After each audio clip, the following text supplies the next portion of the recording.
Alright, so what's up again mga pops? Today is our review. So itong GPX natin is nabili natin to ng hindi siya brand new. So second hand natin siya nabili, pero low mileage siya. And 85 pieces lang nilabas nito dito sa Pilipinas. So Motostrada naglabas nito.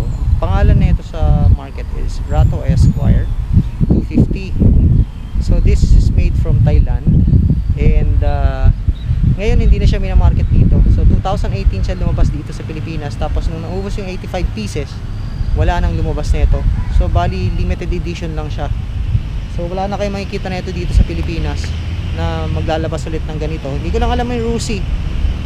Pero naglabas na kasi sila ng Titan almost the same nito, pero iba yung itsura So eto, ano to, made in Thailand. Ngayon minamarket na siya sa Japan.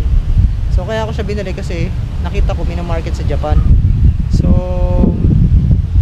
it means pag minamarket sa Japan, maganda siya, quality tong bike na to. So far quality naman, yung bigat, yung ano, pwede sa highway, ganyan. So again, makikita nyo dito sa video mamaya yung mga specs nya. I-insert ko yung mga specs nya. And so far nasa 3,000 kilometers na ako. So 3,000 plus. Ito makikita nyo,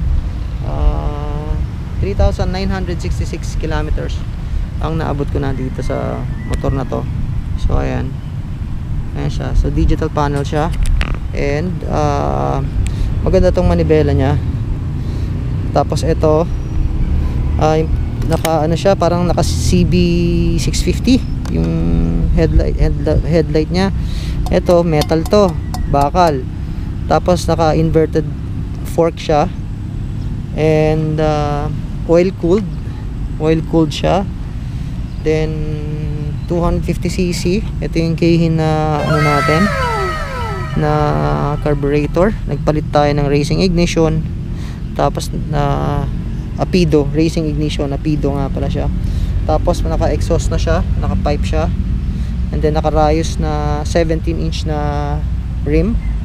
Tapos dual disc brake. So ayan, dual disc brake siya. Napaka ano ng preno na ito. Sobrang solid ang braking system na ito. Dahil dual disc brake siya. So fuel tank capacity niya makikita niyo mamaya dito sa specs niya. And ayan. So all in all, yung gulong niya swallow na tubeless. Tapos naka 160 by 60 by 17 siya. Sa unahan is 120 to 120 by eto, ayan, 120 by 70. So yung unahan natin, ayan. So yung tank nya metal, bakal tong tangke ng gasolina. Mechanical siya, wala siyang masyadong mga electronic, mga ganyan. So kahit i-car wash mo siya, hindi siya madaling hindi siya namamatay-matay. So tapos naka monoshock siya. Ayan, monoshock. So far ito, yan yung mga pinalitan ko dito. Bar end, side mirror, hindi ko alam kung dati kasi naka bar end side mirror to. So na ng bike nga, doon sa last vlog ko makikita nyo doon, sagi ng bike na bali. So ang ginawa ko, bumili ako ng bar end na lang, tapos bumili ako side mirror. Ayan. So nagpalit tayo ng throttle cable. Yan lang, kasi nagpalit tayo ng carb. And ayan, basically yun yung mga specs nya. The rest wala na akong pinalitan dito, as is siya. Binili ko siya, makikita nyo to sa website. Hanapin nyo lang po GPX Distinguished Gentleman Bike. Makikita nyo, either type nyo Japan or Thailand, makikita nyo itong motor na to. Type nyo rin Philippines, kasi meron din siya sa Philippines.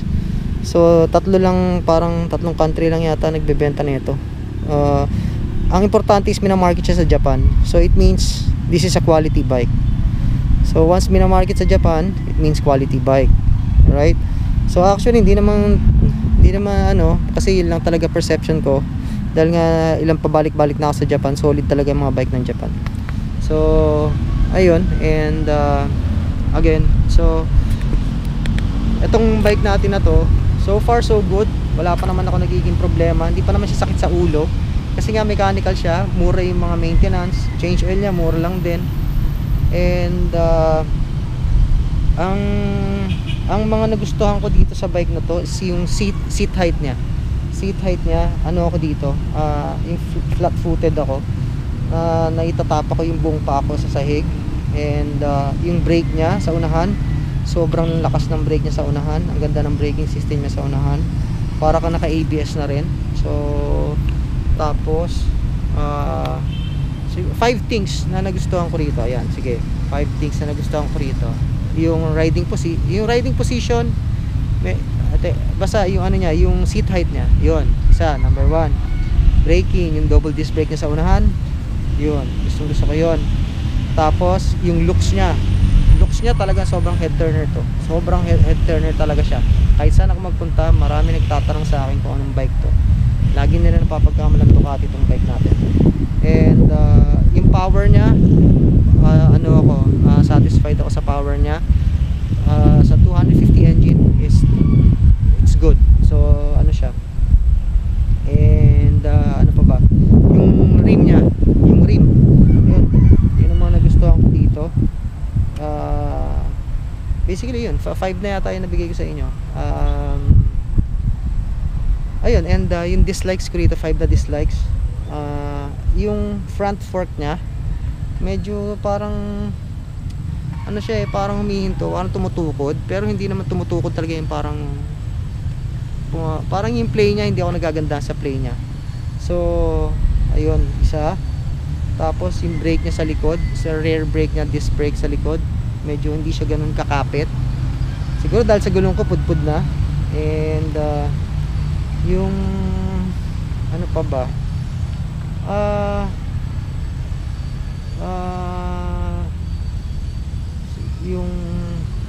yung ano niya, yung riding position, hindi ko gusto yung riding position nito. Medyo nakayuko kasi ako, so medyo sporty siya yung riding position niya, nakayuko ka talaga.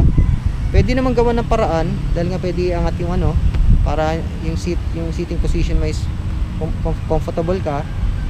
Yun, so that's third. And then ano pa ba, ano pa ba yung mga dislikes ko rito? Yung vibration niya na lessen naman, so okay naman, so pang-apat na yun. And then yung sa panel niya, yung sa panel gauge niya, okay naman sana, kaya lang wala siyang ano, alam mo yung gas consumption. Meron kasi sa NMAX, diba? May NMAX kasi ako dati. So ayun lang. Tsaka yung headlight, gusto ko yung headlight niya, parang CB650. Yung mga ilaw niya, signal light, hazard, built-in hazard light nga mga pala to, mga pops. So hindi nyo na kailangan siya pa hazard. And also yung engine niya, feeling ko pwedeng, kung gusto niyo palitan to ng mga 400cc na engine, yung Motorstar na engine na 400, pwede to. Tingin ko, sabi sa akin pwede to palitan to. Sabi sa akin ni Boss Jovel, yung gumagawa ng mga big bike sa Valley 1, Parañaque. Ayun, so far yun lang naman ang mga ano ko dito. Yung speed niya okay naman, yung gas consumption ayos naman siya, hindi siya ganun kalakas. Although compared sa scooter, syempre iba pa rin ang scooter. Yun lang masasabi ko so far sa ngayon. And happy ako sa bike na to. Hopefully magtagal sa akin itong bike na to, magtagal din ako dito sa bike na to. And oil cooled siya. Ngayon lang ako nakapag-drive ng oil cooled nga pala na motor. So far hindi naman siya ganun kainit. Siguro depende sa oil na gagamitin nyo pag nag-change oil kayo. Yung clutch niya, happy naman ako sa clutch. Yung cambio, medyo parang NK400, maganit. Unlike yung KTM ko, talagang sobrang smooth yung shifting niya. Syempre KTM yan, di natin maano yan, di ba?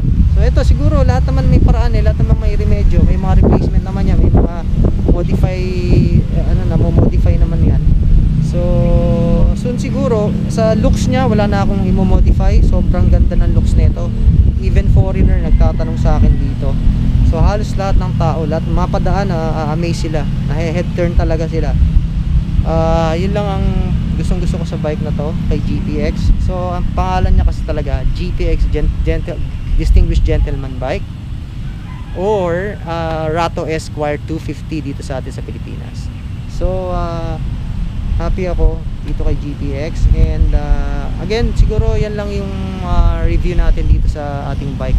Siguro mga after ilang kilometers ulit, titingnan natin, mag-review tayo ulit kung anong naging na-encounter ko mga diferensya dito. And, stay safe everyone. Merry Christmas to everyone. And mag-ingat po tayo, stay safe always, the social distancing. Pwede po tayong, kayo na pong bahala kung anong trip nyo ngayong Christmas na to. Happy lang po tayo, wag po tayong makipag-away dahil may marami na po tayong problema sa bansa natin. And maging masaya na lang po tayo kahit kung ano man po yung pinagdadaanan natin. Hanap na lang po tayo ng outlet, and ganun po talaga ang buhay. So again, thank you so much po for watching, and please stay safe. Merry Christmas to everyone. God bless. And keep on watching my vlog, okay? Pasensya na po kayo, medyo mahaba yung vlog ko nung nakaraan, but now I will make it short. Yeah, short and simple. Alright, so again, thank you so much, and stay safe everyone, and Merry Christmas.